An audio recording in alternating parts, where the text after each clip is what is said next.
All right, the session is being recorded. The subtopic that we have to work on today are cables and connectors. You should be already asking yourself what we're going to talk about here. We're going to relate to all the technologies that have been used over time to connect devices for several reasons, including data transmission and instruction execution. So definitely, if you have a cable, you cannot just plug that cable directly to a device. You need a special type of connector that will help that cable to connect to that device and carry the data that it needs to carry. To that effect, it brings us the the overview of the skills that you're going to get while studying this submodule. Again, I believe that if you have been going through, if you're already at chapter three, if you already are at chapter three, you should be able to know what we're going to be covering within this submodule. Now, the key terms you will hear are DP9, the recommended standard 232, a display port, integrated drive electronics, and much more. I will leave this definition because they actually take a lot of our time, and we prefer to go and explain these concepts when we actually have a visualization of what they are. I will just keep again, but just so you know, uh, SATA stands for Serial Advanced Technology Attachment, and SAS is a Serial Attached SI. We're going to see all of that ahead. You don't worry about that. Okay, so what we're going to be doing right now is to look at all the connectors that you find behind your PC, try to give them names and the purposes, all right? Technologies, why they are being used, and the reason for the innovation of some other technologies that we do have now. First things first, I believe you all should know the PS2 ports. There are those previous ports that were used to connect mice and keyboards. The olden versions of mouse and keyboards that were plugged behind desktops, we refer to those ports as PS2 ports. Uh, has anyone ever interacted with this PS2 ports? This mouse that they have a cable that looks something half on connectors and a couple of pins. It is not USB. Yes, sir, That I've is seen it. yeah, that is referred to as a PS2 standard. Now the Yeah, next port Yes, the I've next seen it. port, so it actually transmits digital signals from the mouse and the keyboard and send it to the PC for the PC to understand what these devices are talking about. The next port we see here is the VGA port. Who knows what VGA stands for? The full meaning of VGA? video graphical adapter. That's not the case. It is video graphics array. Ah, Video graphics array. It is a technology that is used for video transmission. It transmits digital signals of videos only. All right. yes, sir. Good. Good. So if you come back to this previous slide and you look at VGA, it stands for the video graphics array, and it's a serial connector that transmits analog video and power to connect external displays like monitors or projectors. So this is the kind of cable that you use to connect your projector to the laptop, or which you connect the laptop to a monitor or a desktop to a monitor. It doesn't matter which one you're doing. The next port we're looking here is the DVI port.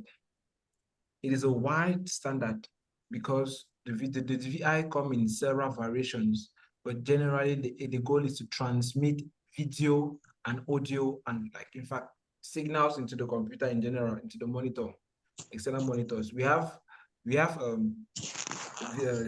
DVIs that can transmit with analog signals. We also have DVIs that transmit with digital signals, and there are other DVIs that can do both. So the not to worry, the way you can manage to know which one is which is by the organization of the ports that are behind and the way all the pins are also aligned on the connectors. Next, we have the HDMI port. These HDMI ports, right? We have actually separated both. We have selected these two to let you know that they basically do the same thing. These are ports that transmit not just audio signal, not just video signal, but they can also transmit audio. The first one, which is on the top, with two slants at the edges, are HDMI ports, and the one that is down with just a single slant is referred to as a display port. Now, I want to ask you all to tell me what this next ports are. The other lady, let us know what the other ports are. What are they?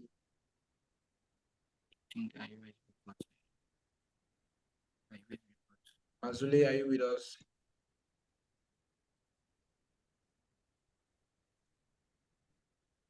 Mazule's network seems to really be disturbing.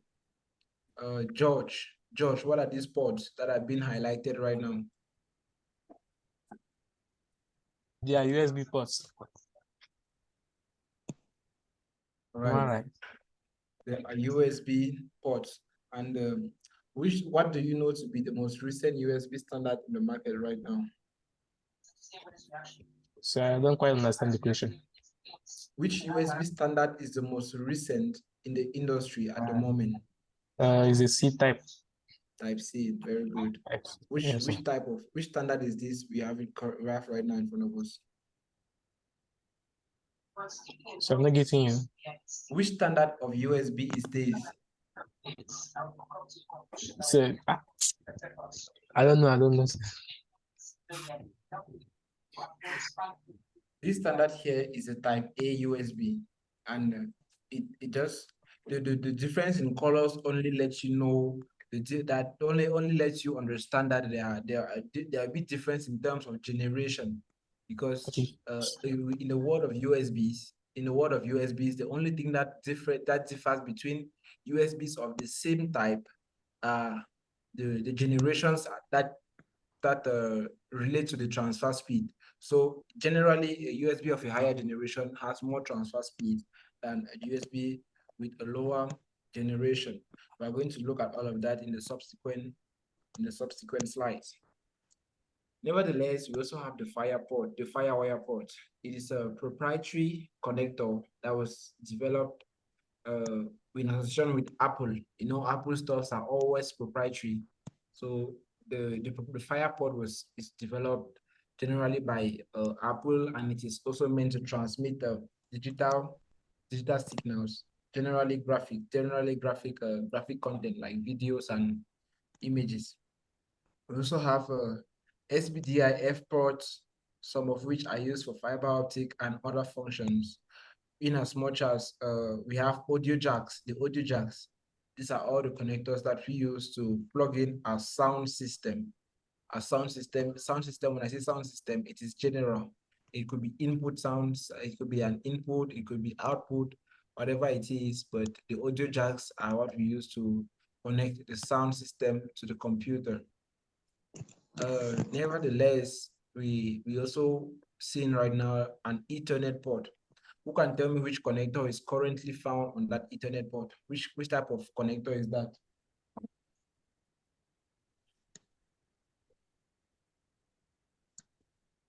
What's the name of that connector that they use to plug on this port? I need the answer real quick. Yeah, go on. So I think it's the RJ45 connector. Very good. It's the RJ45 connector. That's wonderful. The next port that you notice I will keep here was the serial port. And we're going to be talking a little more about the serial port in the subsequent slides once again. Now, in the yesteryears, what do I mean? In previous times, we had this kind of, how will I say, every manufacturer produced their own standard of connector that will work only with their devices. But across the years, you notice that production of these things bring up a lot of carbon emission into the atmosphere, into the environment.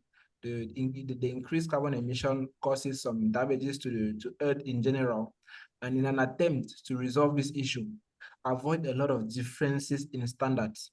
You don't want a situation where your mouse has a different connector, your keyboard has a different connector, your headphone has a different connector. It is within that attempt that the USB standard was developed, all right? So the USB is developed and implemented in various standards.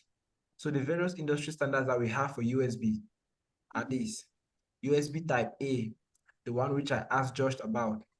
USB type B, it is one that we use to connect printers to computers.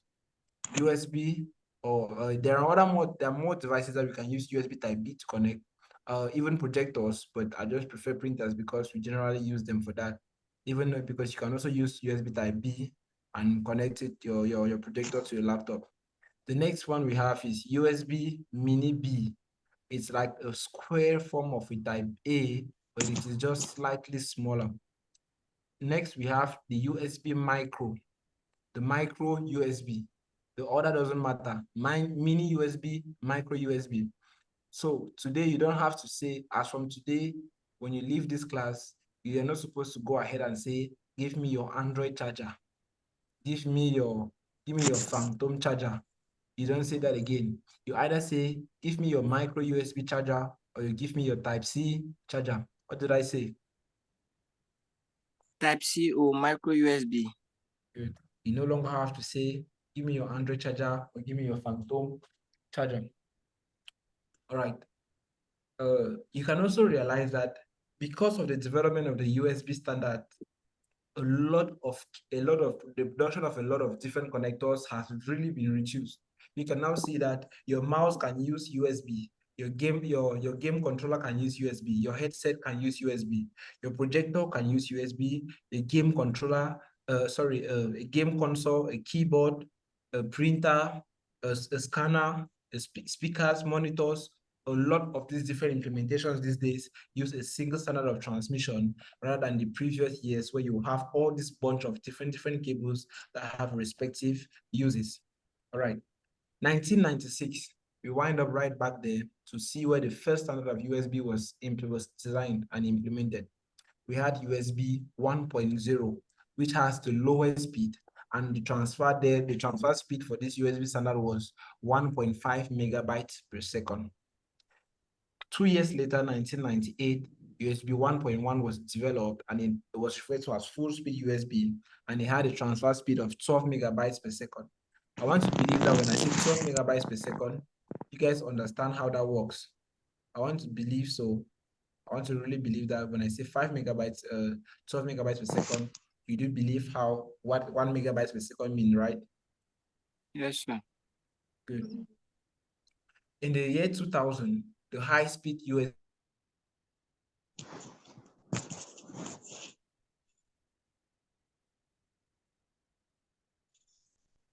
with this logo on any USB powered device. I think you should have seen, as from the year 2000, you should have seen this sign, right?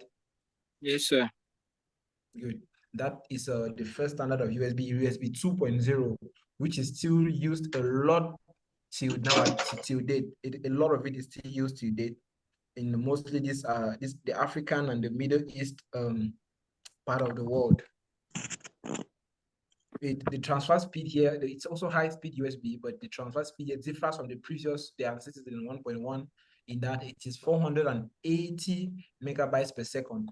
What is the difference between 12 megabytes per second and 480 megabytes per second? So in a space of 2 years, they came up with a new technology that is 480 megabytes per second, more than the initial technology. So you see now what invention brings about. Now, you should understand also that we have the next standard of USB, which is USB 3.0. 3.0 that was developed in USB 3.x actually. Let me just call it 3.x because there's a whole lot of variations of variations of theories that were developed. The way we move from 1 and 2, rather there are different variations of USB 3. So we have in 2008 the 3.0, which is referred to as super speed USB. All right. With that standard, we could transfer 5 gigabytes per second.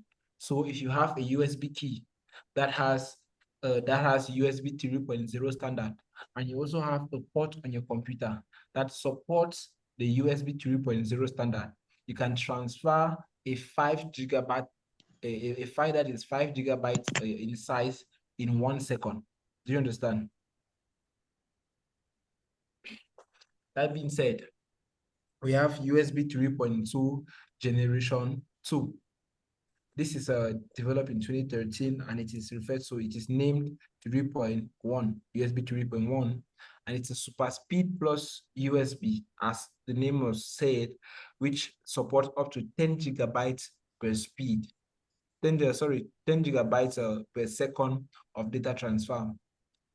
Also, we do have the USB 3.2, the 3.2 generation 2 times 2, which came out in 2017, and it has the brand name USB 3.2. Super speed times 2 because it does multiply the super speed by 2. So we leave from 10 gigabytes of speed from the previous development to 20 gigabytes per second in the next development. Now, within 2019 alone, 2 versions of USB 4 were developed. But a lot of what we use till now, right? A lot of what we use right now is just USB 3, right? 3.0. A lot of technologies that we use. The 4 is not really much in the market, but we know that we have been using 3.0, but the most widely distributed USB version or USB generation is a USB 2.0. And now 2019, USB Type-C comes out. USB Type-C comes out, and it is it has a speed of 20 gigabytes per second. So it is only the USB keys that use the Type-C connector. And as well, within that same 2019, a little later, we had the 40 gigabytes per second version, also only applicable to the USB-C standard. So this is how you look at this. This is how you recognize these various versions. If you see this particular sign on a USB powered device, just have it in mind that it is USB 2.0. If you don't see anything, it is USB 1.0. And the transfer speed of 12 megabytes per second, which they say can only work when the cable is 3 meters long. Next, for the USB 2.0, the transfer speed of 480 megabytes per second is only going to be effective within 5 meters length of cable. Now, for all the other USB 3.2 versions, where 5 gigabytes per second, 10 gigabytes, and 20 gigabytes per second, they only work within 3 meters long of cable, all right? Now, the USB 4 for Type-C that has 20 gigabyte and 40 gigabyte of transfer speed is only effective within 0.8 meters of cable. So 80 centimeters of cable. I hope that is understood. Just before we continue, let me take questions. Do we have any questions?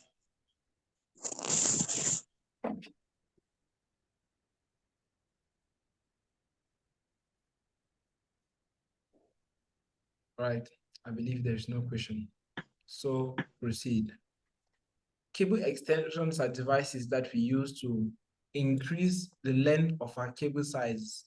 If you have a USB that is like 2 meters away from your neighbor, from where you need to use the connector, from where you need to use the port, and you just have a meter long cable, or like two cables of 1 meter each, you can use cable extensions to plug these cables to one end and then increase the length of the transfer, right? Say like this is an example of a cable connector that we know. This we generally refer to it these days as a OTG cable. OTG. What does OTG stand for? That's your assignment. I'll put it in the chat right now. I just need you to tell me by the end of the class what OTG stands for. What is OTG? So that's how we commonly refer to it these days. We use it to plug like flash drives directly to our phones, because most phones today support the USB Type-C standard. So we plug flash drives to our phones and through these cable connectors. Next, we've got like the USB Type-A connectors that looks like this, right? It looks essentially the way you see it right now. This is what the USB Type-A connector looks like. I hope the zoom in makes you see it better. This is what the Type-A looks like, and it is what you find on regular USB drives. Now, the Type-B, USB Type-B, it looks like this. It has 2 edges on the top that are slanty, all right? You can find them behind projectors. When you just get like to work with the projector, try looking behind that projector or try looking behind the printer. You should see something like this. Recent printers should have it. Now, The next USB standard here is the mini USB. All right, from what you can see here, it is exactly how it looks like. And last but not the least, we have the micro USB, which is commonly referred to as Android cable, Android charger. The mini USB is the one that you used to find on these old keypad phones, like these old phones with buttons that were charging with come with some kind of square connector that is mini USB, and the one for recent Android for Android phones within the previous years, USB micro, the micro USB. So we now move on to the latest standard, which is the USB Type-C standard. All right. So the Type-C standard essentially is the latest version in the market, and it provides maximum speed. If you look at the USB standard in general, it comes with a whole lot of benefits. Not just the fact that it permits you to use a single cable for several purposes, but it has eliminated the production of a lot of other cables, like the proprietary versions that we saw in the basket within the first slides of this presentation. Now, some of the features that we can see of USB cables is that the USB is supported all across every platform. So it doesn't matter whether you're using Android, whether you're using Linux, whether you're using Windows, Mac OS, essentially the USB standard pass, it works there, right? Now, the version backward and forward compatible means that you can use a USB 3 device on a USB 2.0 port. It will work, but this is now the catch. I just want to explain this thing. You have to understand that if I take a USB device of a higher generation, let's say 3.0, and plug it on a device that is of a lower generation, that is 2.0, though my device that I'm bringing to plug is of a higher generation and supports higher speed, it is going to transfer, but at the speed of the lowest one. I don't know if you understand. Yes, sir. So if two devices are brought and connected together, the transfer speed will be the speed of the lowest one. So someone should give me an example of this scenario. Can you come again, sir? An example of the scenario where you connect a USB standard of a higher generation to another USB of a lower generation. What will happen?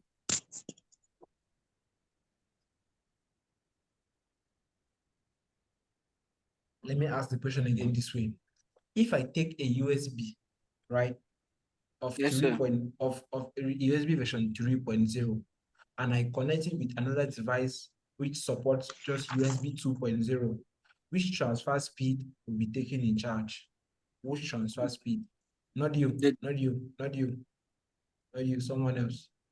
If I connect a USB 3.0 to a device with USB 2.0, which transfer speed will be adapted for that communication to go through?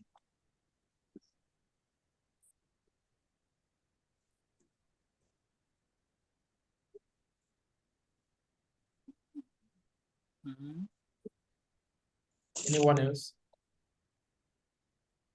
Manfle, you want to say something?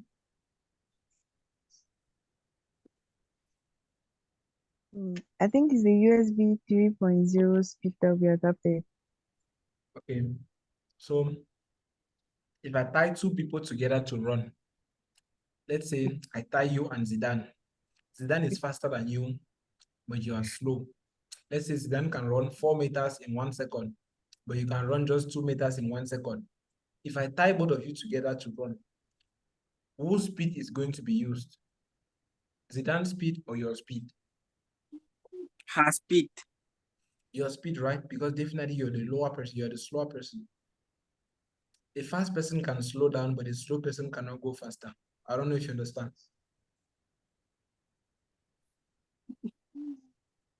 I hope that makes sense. So we shall need to understand about the USB that it is supported across every platform. It is version backward and forward compatible. It is hot swappable, which means that you can unplug it while it's working and plug it back without any problem. You can plug it when the device is already on It's not like other types of devices that you need to plug the cables before putting it on. Now, plug and play configuration. What does plug and play mean? Plug and play means that you connect a device and you don't need to configure it before it works. As soon as you plug it, it is already ready to go to work. You operate. You understand? So as soon as you connect the device, it is ready to operate. That's what we refer to as plug and play configuration. USB also serves as power supply cable. So irrespective of the fact that it transfers data, it can also serve the purpose of a power supply cable. Hence, we find ourselves using the various USB standards to charge our phone's battery, right? Battery charger, we use it to charge batteries in general. Summarily, we've talked about the Universal Serial Bus USB, the various standards, the cables that are used in this, and the various connectors, as well as other features that are used, that the USB standard is being used for. So before we proceed, do I have any question from you guys? Yes, I got one question, sir. Yes, go on. Yes, so concerning the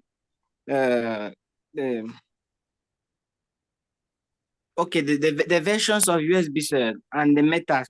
So if in case the USB 2.3.0 port is less than 3 meters, will you be able to transfer the 5 gigabyte per second, or will be No. less? It will transfer, but definitely at a lower speed. It's So not like yes. for it to be accurate, it must be at least 3 meters or exactly 3 meters. 3 meters maximum. Okay, sir. Yes. It's not like if the cable is longer, it will no longer transmit. It will transmit, but at the speed will be reduced. It will not be exactly the speed that they promised you. Okay, sir. Yes, I hope you understand. Any other question? Do we have any other question?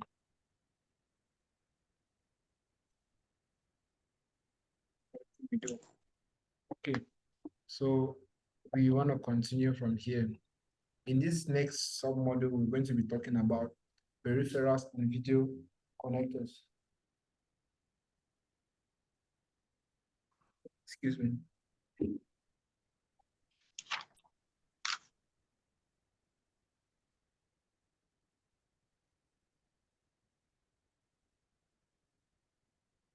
Peripherals and video connectors. Here we go. This is how you see the back of a PC.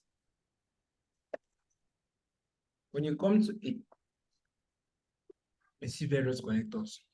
These connectors have some standards that are used to transmit data. Now, there is a male and a female connector for every single cabling type that we're using to plug into the PC. The male one is that which has the pins, and the female one is the one with the holes. For this particular example, what you're seeing is a VGA cable, a VGA connector, sorry. And this VGA connector, we are seeing the male part of it beside the female one. So this is how it always looks like. I believe you all should have seen this, right? Yes, sir. Good. Now, the USB Type-C is another type. USB Type-C, USB is another type of cable, but it is one that is used. Sorry. The USB adapter here that you see is one that you can extend. You can convert USB into HDMI. From what you can see, you plug one end of the cable to like a device that supports USB, and the other end to a device that supports HDMI.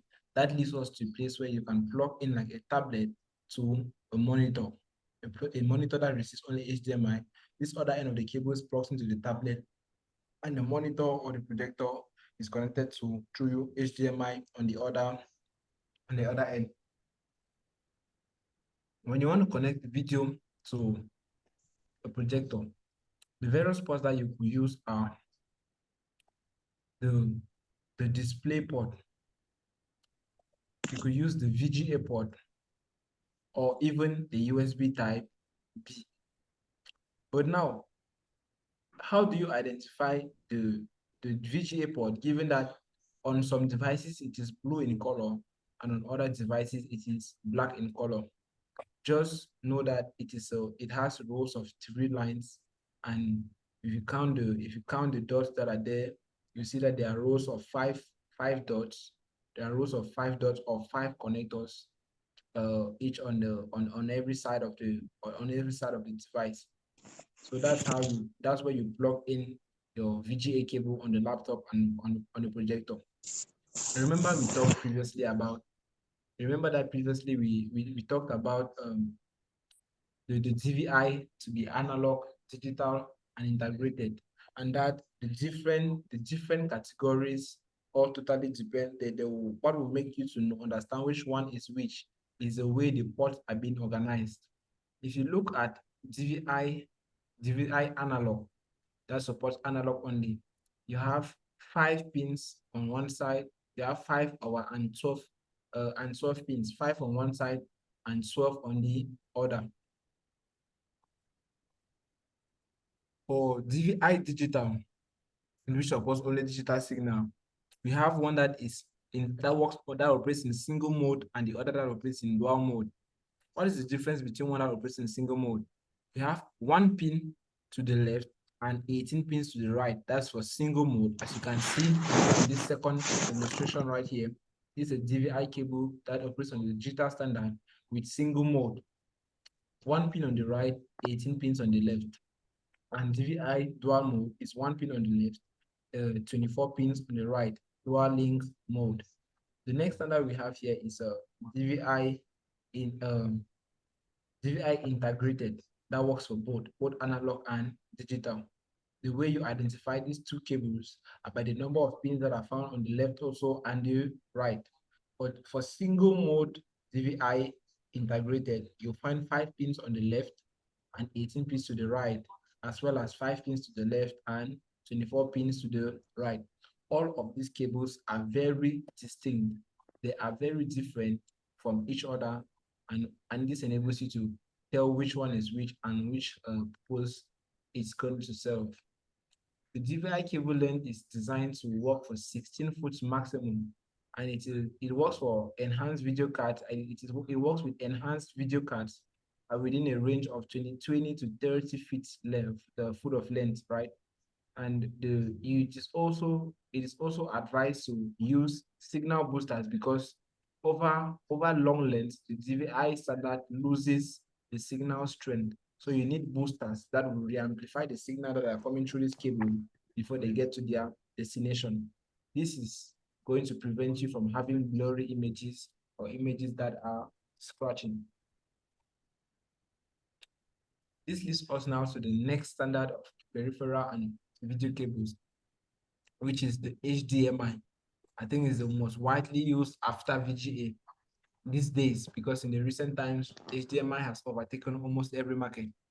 It permits simultaneous transfer of high definition video and audio up to 8 of an audio of up to 8 channels. So with a single cable, you don't have to plug a cable for sound and then plug a cable for the video. HDMI standard permits you to transmit both audio and sound using the same cable. The Type A standard is the biggest form of HDMI that you see, whereas the Type C and the Type D are just smaller types of HDMI. But mind you that all of these cables have 19 pins. No one, irrespective of the size, they all have 19 pins. These cables operate at a maximum range, at a maximum length of 50 feet, and you can use them to connect to monitors, high definition televisions, projectors, and DVD or Blu-ray readers. Next is the DisplayPort. DisplayPort provides the best images, the best image sharpness with respect as compared to HDMI. So if you need to have extremely good video quality, you should use a DisplayPort instead of an HDMI cable. But there are just some few challenges. And some of which are some DisplayPort cables can only transmit can only transmit video signals. So you can have 4 times full HD videos in feet at a distance of up to with a distance of up to 35 feet. So you can transmit 4 times full HD videos within for 35 feet of length. Now, the various connector types that we have here are just the standard and the mini DVI, unlike the micro and the mini and the type A, type C, and type D that we have for HDMI. The next type of connector or video peripheral we have here is the Thunderbolt connector. You will not really see this one that is up here very much because it is a proprietary cable developed by Intel and Apple to work on some kind of Apple devices previously within previous years. Nevertheless, the technology of many of Thunderbolt connectors have been implemented on a lot of Apple devices. So the speed and the features of Thunderbolt connectors, like really fast charging and data transfer, have been implemented on these MacBooks within the USB Type-C port. So if you see any port on your computer that has this Thunder beside it, it means that port supports Thunderbolt connectivity. Another type of cable that we know is the lightning cable. This cable here, we don't call it iPhone charger. We don't call it iPhone cable. It is not iPhone cable. The name is lightning cable. It is also a proprietary cable manufactured by Apple, which is used to connect iPhones, iPads, AirPods, iPods to power and electricity. Other connectors that you need to know are mixed type of connectors that you will get one standard from one end and another standard with the other end of the cable. So these mixed connectors provide you to convert video like from analog to digital and things like that. You find yourself being able to plug in a DVI cable on one end of the computer and plug into a VGA on the other end, as well as HDMI or the other mixed technologies. So summarily, we talked of the various serial port standards, RS232 and ZB9, as well as PC video connections with other Apple proprietary connectivity, with other Apple proprietary types of connectors. Now, before we move to the next submodule, do we have any question? Yes, sir. I got one, sir. Right, go ahead. So when you said those cables used in converting videos, you said 19 feet times 14, 19 feet. They fit there, sir. Can you please explain it? I was lost. Those distances only matter. What you say when you talk about this distance, it is the length where the cable will provide maximum output. Anywhere beyond this distance, you will need to use a signal booster to re-amplify the signal that is coming into the cable. Yes, sir. Good. Is that understood? Yes, sir. Nice, nice. Do we have any more questions? Any more questions?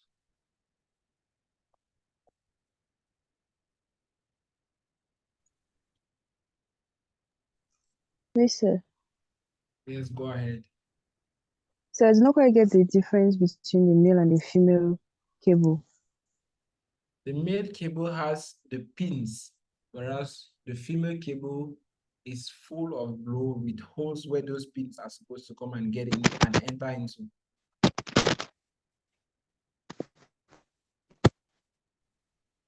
Do you see?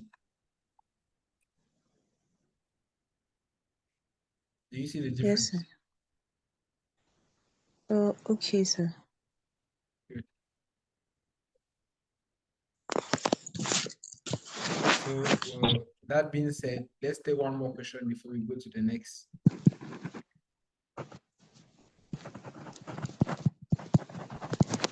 Okay. Let's take one more question.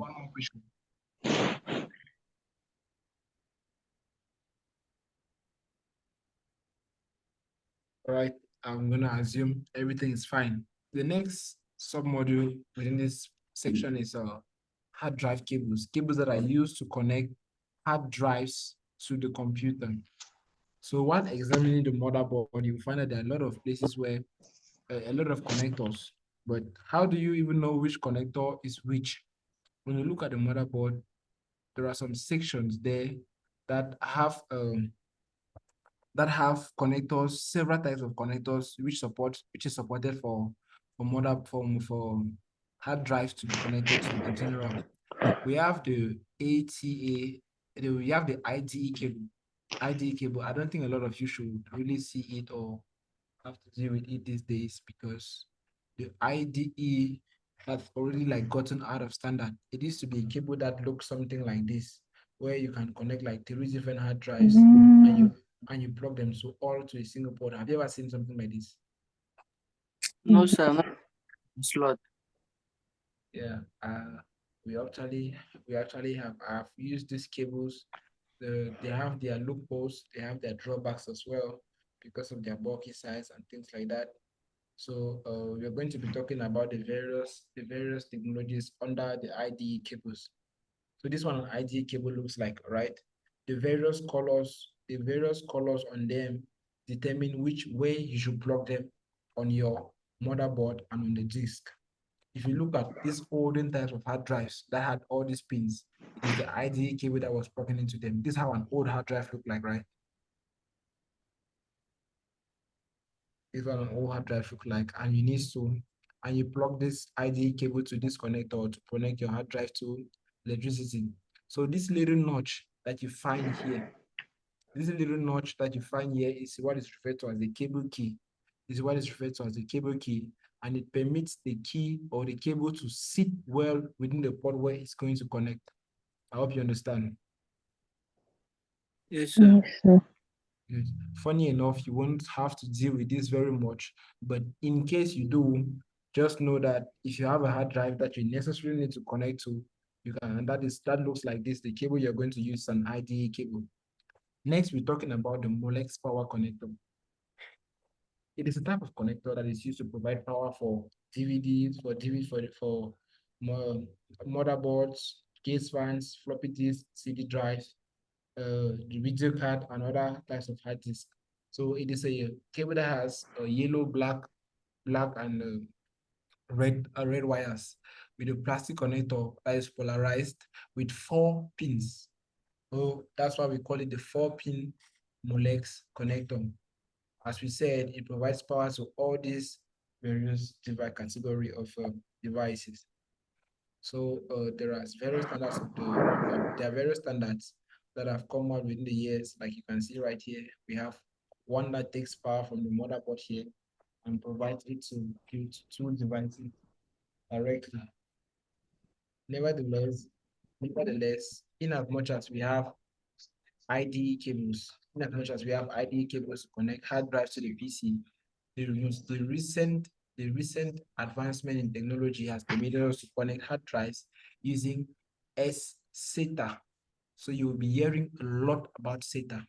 What does SATA stand for? It stands for Serial Advanced Technology Attachment, and it's a type of connector which is L-shaped and permits you to connect to hard drives or other types of drives in general. Uh, One good thing about SATA drives is SATA connectors, the SATA technology is that it permits you to use longer cables. It is really easy to configure. It can support several types of drives, and it is way, way faster than the IDE, the IDE connectors that we know that we just saw previously, right? The version 1 of the SATA connector can transmit 1.5 gigabytes per second. The version 2 and version 3 can both transmit 3 and 6 gigabytes per second, respectively. If you look at the hard drive, you will notice that the cable to the left, any connector which looks like an L is a SATA powered connector. But some connectors provide just power and other connectors are there to transmit data. When you see this small one, the 7-pin SATA connector, it is used to transmit data. and the 15-pin SATA connector is used to transmit power. So this is the 15-pin SATA connector, and this is the 7-pin SATA connector. You could power this drive by using the SATA power cable, or you could power it by also using the Molex, the 4-pin Molex connector. So it is either this or this. You cannot use both, all right? Which you know.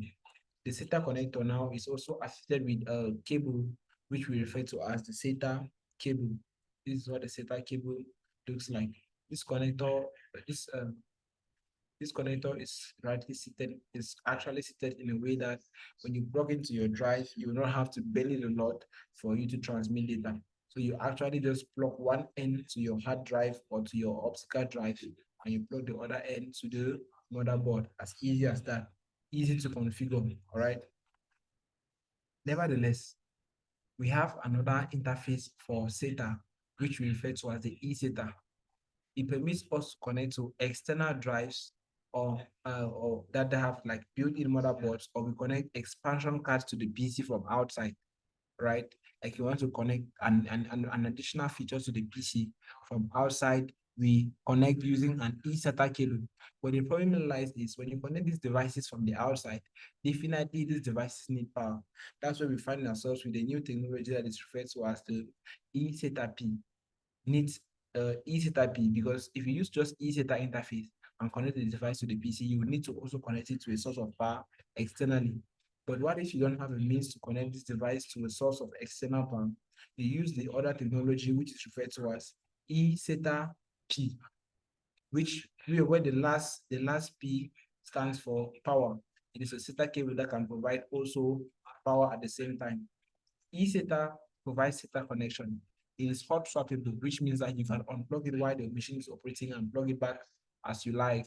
And it also provides port multiplication with a maximum length of 2 meters of cable length.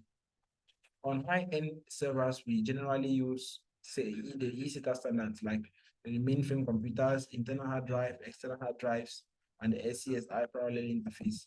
I just believe that you guys are going to see a lot more on this as you walk through, as you go through the labs.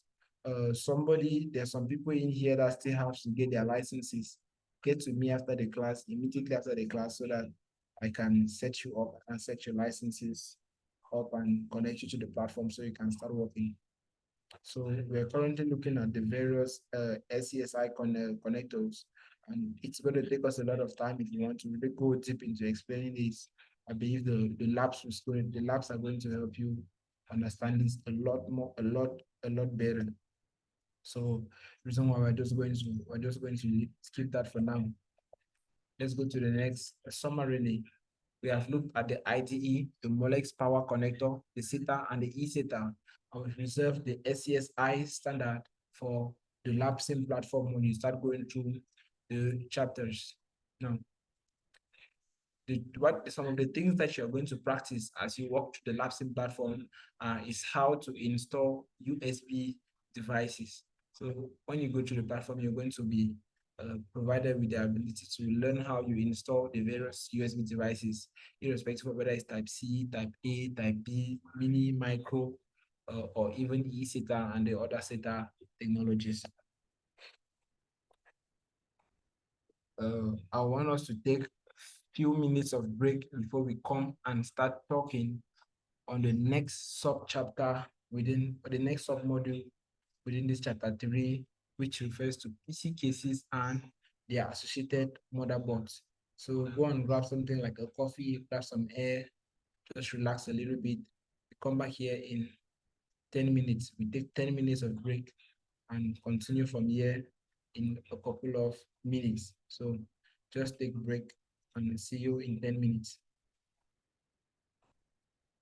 Prepare your questions also. If you have questions to ask, prepare the questions, have them in your mind. We're going to receive questions immediately afterwards as well. Okay, sir.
hope you're refreshing yourself and you're well set and ready to proceed with the next session.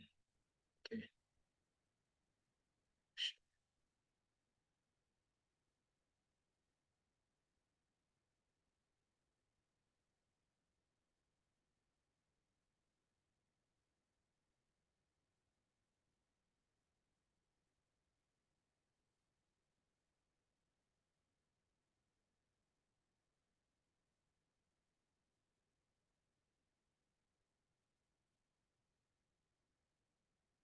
Are we all there? Are we back?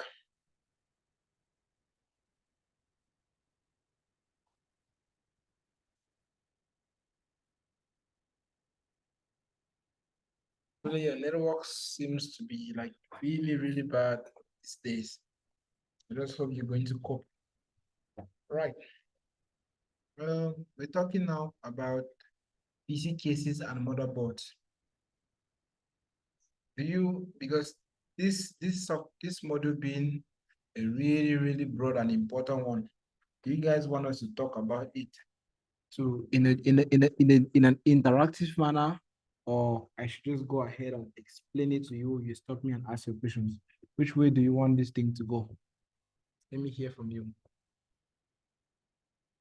Yes.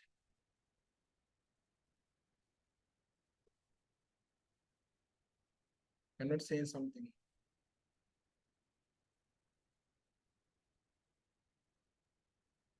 So for me, I think you should just go ahead then. We stop and ask questions we have not understood. Stop me because I will not know what you've not understood. So if you have a question, Okay, stop me. The skills I should sir. get from this module is how to choose and install a motherboard. So how do you know what kind of motherboard you need to install? Those are the skills that you will get from this sub-module.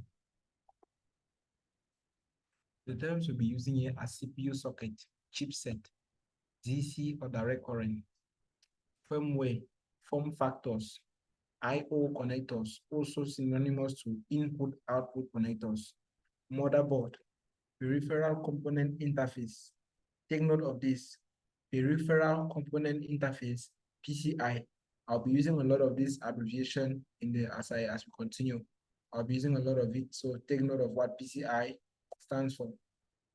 So we're going to, a CPU socket is a series of pins that form electrical connectivity between a processor and the motherboard without soldering, sometimes called a CPU slot. A chipset is a collection of integrated circuits that are needed to control the flow of communication between the processor, memory, and external devices. I'm not going to read because I know that you have the slides. You can always go through it and read what they are. But I'll be explaining their reason, their purposes, and how they work inside as we continue with this sub-module again. So the first motherboard type that you should know is the standard ATX, right? It is 9.6 inch by 12 inches in size, and it is meant to fit only within some specific types of CPU cases. You can notice right here that it has 5 PCI slots. Peripheral component, what do we say again? Peripheral component, interconnect, just so that you remember. So this is what the PCI slots stand for. Now, what are PCI slots? These are some types of extension slots that permit you to add additional functionality to your computer. Additional functionality in what sense? Let's assume that your PC does not have a network interface. You can come in with a network interface card and you plug it on this PCIe port, and it will permit your computer now to be able to use what we refer to have now a network interface. So alongside the standard ATX form factor, we have the micro ATX, which is 9.6 by 9.6 inches in width and length.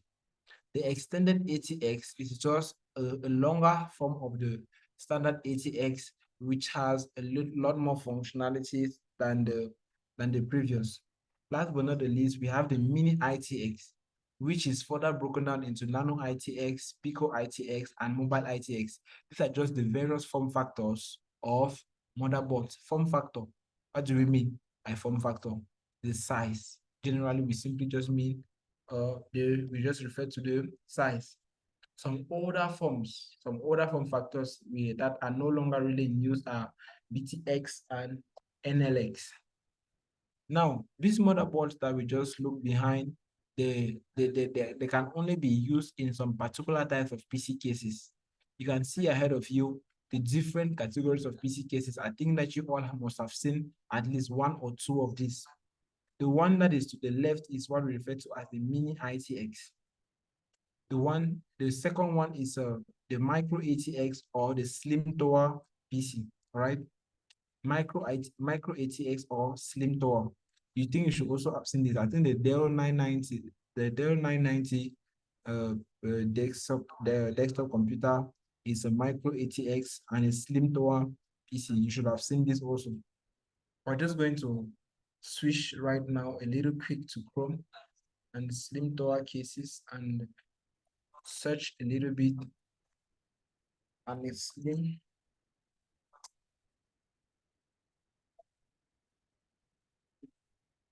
slim tower PC case. So let me share.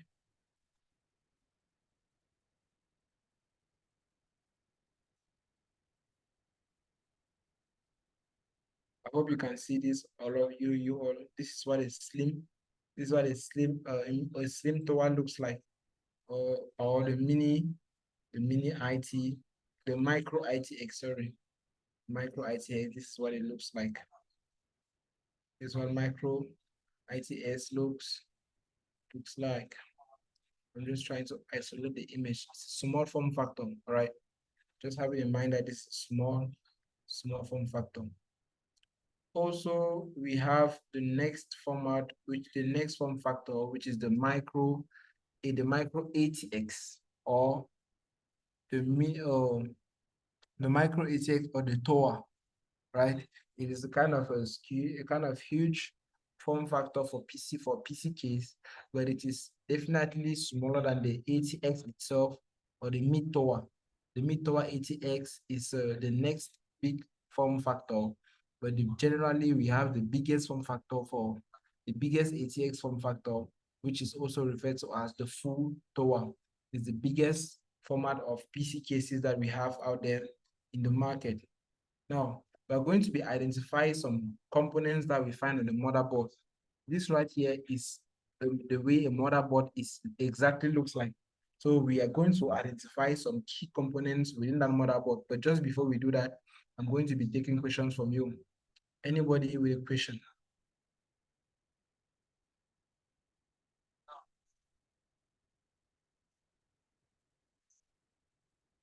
All right, I believe there's no question. Everyone is all right. So when you look at the motherboard like this is what we refer to as a CPU socket. This is where the CPU sits on the motherboard. The CPU is a central processing unit, or the processor, otherwise known as the processor, which is the main memory, it acts like the brain of the computer. Beside the memories, the CPU slot, we always have the CPU socket, sorry, we have memory slots. These memory slots are slots used for RAMs, like random access memory chips. You use them to you plug them inside this place to have RAM on your machine.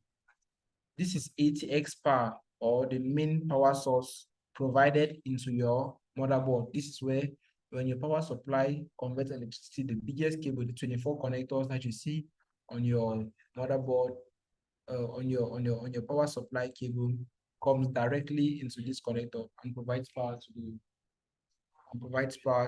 the motherboard in general. This CPU power is a 6-pin an 8-pin connector that sometimes you can even use 4 pins, or it depends on what connector you have for your CPU. But definitely it is the connector that provides power for your CPU. The number of pins or the number of ports that you use totally is dependent on the size or the form factor of your PC.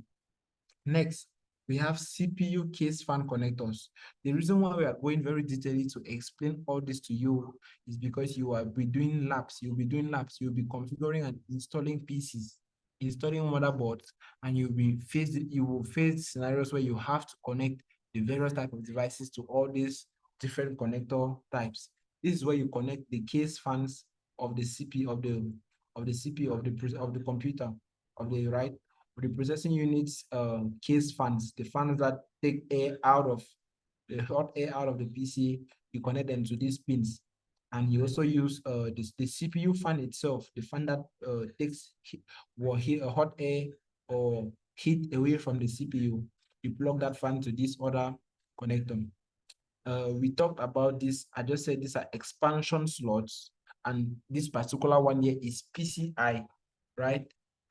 What does PCI stand for again? What does PCI stand for?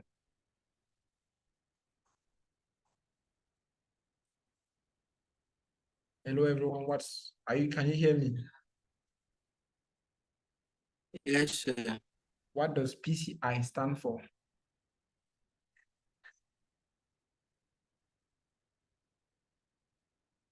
No idea. Was not there when you explained that, sir. Just came in just a few minutes ago. I mentioned here that have it in mind, keep it at the back of your mind because we'll be using it.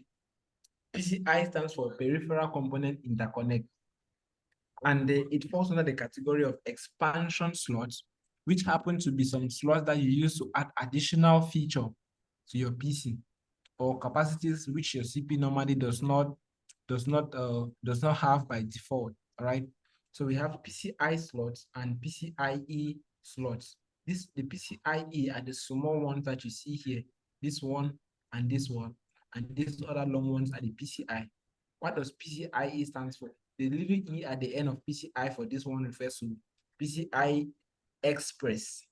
Express it is means the Express refers to the type of devices that can connect it there. You can even convert, connect SSDs like NVMe to that particular port with the PCI Express slot. Nevertheless, M.2, sorry, you can connect M.2 SSD to the PCI Express slot. Well, not to say much about this, whereas you're going to see it already. I'll just leave you to go through it in the labs and you see how you use all these expansion slots. We have front panel connectors, and these are just the connectors that you use to like connect the PC's power button, the lights that you see in front, and all the little things found on the PC like RGB, the lights on the CPU, on the PC case, and a lot of other stuffs. You also notice that on the PC, there are some motherboards will have labelings. Some motherboards will have labelings like this UEFI, BIOS, TPU, whatever. That kind of tells you which component is this, what is this particular section for, and than just you having to guess. We talked about SATA connectors previously. We said and they were like L-shaped connectors that are used to connect drives to the PC. And you can see that on the motherboard, this is where we can locate SATA connectors. The motherboard could either be BIOS or UEFI, which we are going to analyze in subsequent sessions, BIOS and UEFI. I think that you're a little too tired to understand that one right now. We are going to see it in subsequent sessions. The next thing we have is a battery on a motherboard. I think a lot of you have had to interact with motherboards, see a kind of battery there. This battery is referred to as CMOS battery. What does CMOS stand for? CMOS stands for complementary metal oxide semiconductor. It is a kind of battery that provides power to some components of the piece, to some components of the piece, like to the BIOS, right? It provides power to the BIOS to save some PT settings and also store date and time configuration. So the reason why you power off your PC, turn it off, unplug it from the wall, plug it back on, and it still has time is because there is one battery there that is powering on the module that keeps track of your time. That is the CMOS battery. So essentially, The CMOS provides power to chips that keep record of your time and the BIOS settings. That's why when you power off your PC and configure something in the BIOS, power it on back. When even if you move from power and keep it for like months, come back, those settings will still be there.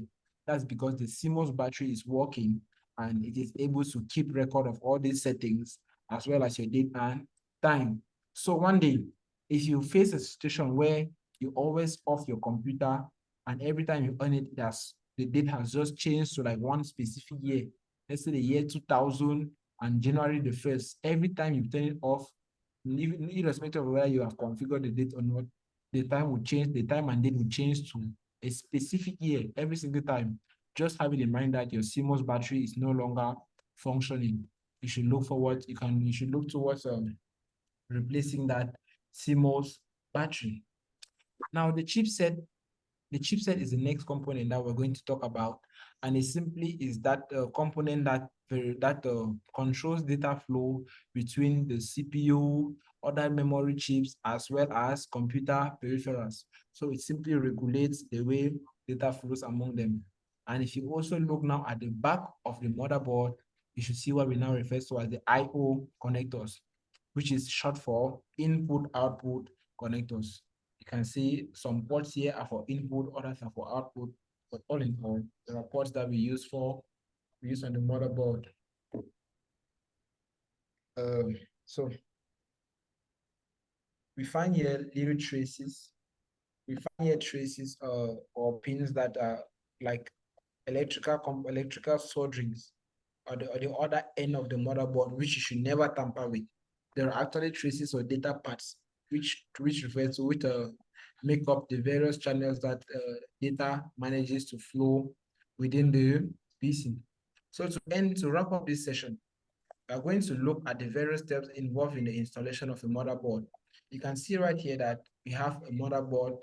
Who can tell which form factor is this? Which form factor of motherboard is this? And who is the manufacturer of this motherboard? Which form factor of motherboard is this? And who is the manufacturer of this motherboard?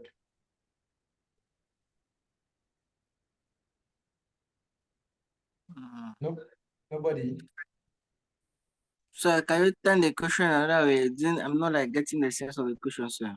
Who manufactured this motherboard? Which brand, which company has produced this motherboard? And what is the form factor? Is it a standard ATX, a mini ATX, or a micro ATX? Or just an ATX motherboard? Answer, there are two questions actually.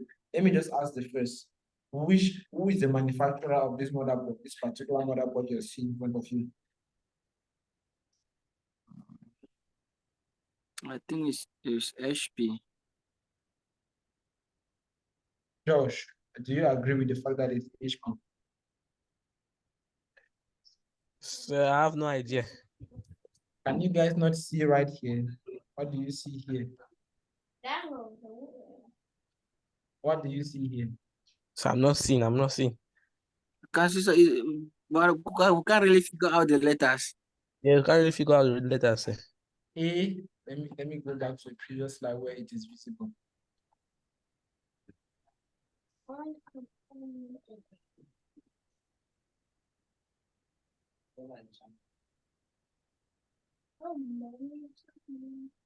Asus.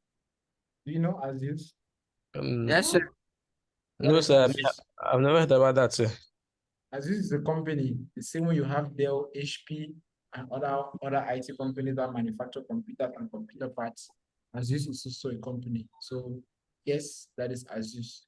This particular motherboard is manufactured by Asus. Nevertheless, we should also talk about the form factor. This is a standard 80X, all right? This is a standard ATX. And when you're connecting it into the case, you make sure that these ports here, these input output connectors, they are facing this side panel. They are facing this way where they will just feed into these holes, all right? So while facing it inside, there are steps that you'll be following in order to block this SATA connector, oh sorry, this CPU motherboard into the case. So Yeah. you will do that as labs. You will do that as labs inside the class, right? You will do that inside the lab, inside the student platform. And yeah, all of these are things that you're also going to see within the labs and the labs and platform, and how you install the Yes, sir, no motherboard. get that. So, pardon? Nothing, sir. Which thing? Nothing. Okay. So these are just steps that you follow to set up a motherboard into a PC. So you see the power connector, you plug it, this is a 25-pin power connector, you plug it to the power supply for the motherboard, and that's how you plug it in, sticks there. The CPU power, plug the CPU power here, that's it there, 8 pins. You plug it and make sure it clicks. Front panels, like buttons for power, all the lights for the casing, and other HDDs and other connectors, you plug them also here. Front panels, you see, you plug all of them here. USB heads, this is how you plug them, and definitely in the lab 3.3.7, you'll be asked to install a motherboard. The next submodule here is how to troubleshoot a motherboard which is faulty. If your motherboard is not working, how do you proceed to troubleshoot them? So you have this week to go through the rest of this presentation, these PowerPoint slides, and go through the labs as well in the platform. Do your labs, take your exams. We are trying to track your progress in a way that will permit us to know which strategy to best adapt so that we meet our goals all together. That being said, we have come to the end of this session, and we hope to see you within the next one. And as for those who have not had their licenses yet, get to me immediately after the class so I can set you up on the student platform. Good. Well, that is all from my end. Do you have any questions before we end the class? No, sir. All right. So that's it's been a nice time. You all should have a great week ahead of you. Thank you. Thank you, sir. Better, sir. Thank you. Bye. Uncle, your lunch,